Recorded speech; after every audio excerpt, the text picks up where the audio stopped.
Present simple tense হচ্ছে ওই সকল টেন্স যেটা দ্বারা নিয়মিত ঘটে এমন কোনো কাজ অথবা অভ্যাস বোঝানো হয়, অথবা কোনো ডেইলি রুটিন বোঝানো হয়, অথবা কোনো সাধারণ সত্য বোঝানো হয়, অথবা কোনো স্থায়ী অবস্থা বা পরিস্থিতি বোঝানো হয়। মানে কি সূর্য পূর্ব দিকে কিন্তু উঠে, এটা কি পশ্চিম দিকে ওঠা কি পসিবল?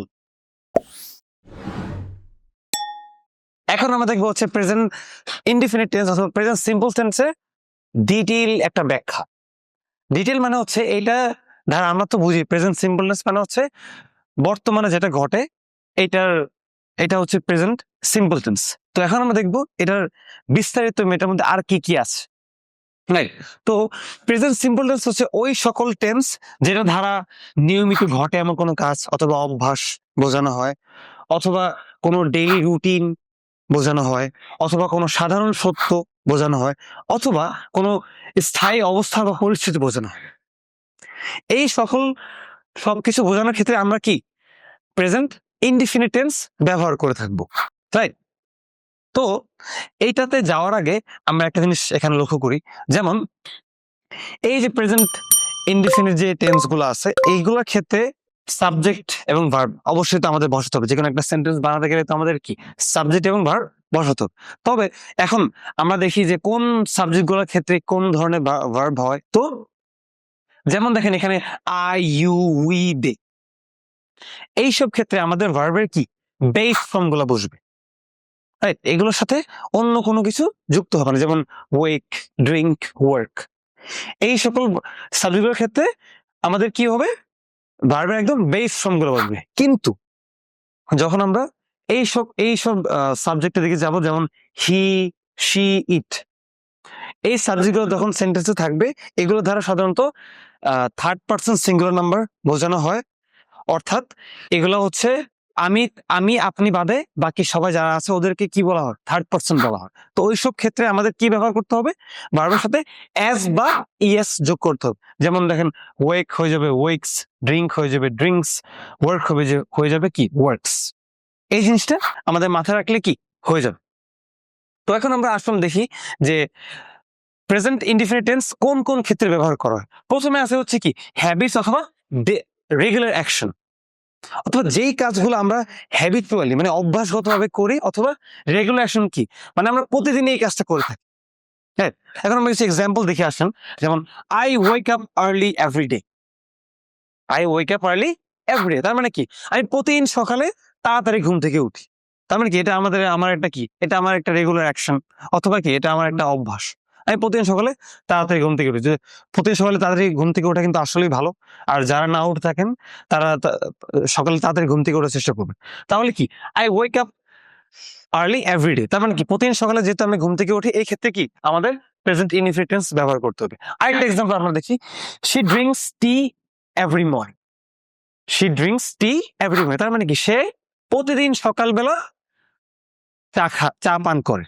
প্রতিদিন সকালবেলা কি সে চা পান করে, এটা তার একটা অভ্যাস, অথবা সে কাজটা প্রতিদিনই করে, তার মানে কি রেগুলার একটা অ্যাকশন। ওই ক্ষেত্রেও কি আমাদের এই প্রেজেন্ট ইনডিফিনিট টেন্স ব্যবহার করতে হবে। দেখেন এখানে আই কি আই মানে আমি, এটা একটা ফার্স্ট পারসন। এই ক্ষেত্রে আমাদের কি ভার্বের কি যেটা আছে বেস ফর্ম এটাই বলবি ওয়েক। কিন্তু যখন কি এখানে শি তার মানে কি সে, এটা অন্য একজন, আমিও না আপনিও না, এটা অন্য আরেকজন। এই ক্ষেত্রে কি আমাদের ভার্বের সাথে কি এস যোগ করতে হবে। এখানে এই যে ড্রিঙ্কস হয়ে গেছে। তাই তো এই ছিল কি আমাদের হ্যাবিচুয়ালি অথবা রেগুলার অ্যাকশন বেসড ক্ষেত্রে আমাদের যে প্রেজেন্ট ইনডিফিনিট টেন্স ব্যবহার করব ওইটা। এখন আমরা দেখি হচ্ছে কি ডেইলি রুটিন। ডেইলি রুটিন কি মানে যেই কাজটা আমরা প্রতিদিন করি, মানে এটা আমাদের রুটিনের মধ্যে, এটা আমরা করবই, যাই হোক এটা আমাদের করা লাগবে। তাই তো দেখেন একটা এক্সাম্পল আমরা দেখি, হি গোস টু স্কুল এট 9, তার মানে কি সে প্রতিদিন স্কুলে প্রতিদিন 9টা বাজে স্কুলে যায়। তার মানে কি এটা তার একটা ডেইলি রুটিন, এটা তার একটা রুটিনের মতো, মানে কি সেটা প্রতিদিন করে। তো এই ক্ষেত্রেও কি আমাদের same again present indefinite tense ব্যবহার করলেন। আরেকটা এক্সাম্পল আমরা দেখি, they study in the evening, তার মানে কি তারা সন্ধ্যার সময় পড়াশোনা করে। তার মানে কি ওরা সন্ধ্যায় প্রতিদিন পড়াশোনা করে, এটা ওদের একটা রুটিন, ডেইলি রুটিন। তো এই ক্ষেত্রে আমাদের same again present indefinite tense ব্যবহার করতে হবে।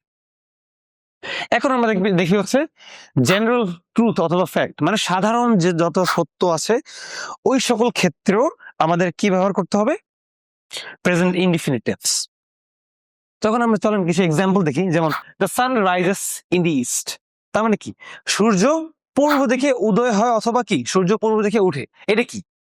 এটা এমন একটা সত্য, এটা কি একদম সাধারণ সত্য, মানে চিরন্তন সত্য, কিন্তু এটা কিন্তু চেঞ্জ করা কিছু না। মানে কি সূর্য পূর্ব দিকে কিন্তু উঠে, এটা কি পশ্চিম দিকে ওঠা কি পসিবল? পসিবল না, কোনোভাবে এটা কি পসিবল না। অর্থাৎ ওই সকল জেনারেল অথবা সাধারণ যেসব ট্রুথ অথবা ফ্যাক্টস আছে ওই ক্ষেত্রে কি আমাদের কি করতে হবে? প্রেজেন্ট ইনডিফিনিট টেন্স ব্যবহার করতে হবে। আরেকটা এক্সাম্পল আমরা দেখি, ওয়াটার বয়েলস অ্যাট 100 ডিগ্রি সেলসিয়াস, তার মানে কি পানি 100 ডিগ্রি তাপমাত্রায় ফুটে।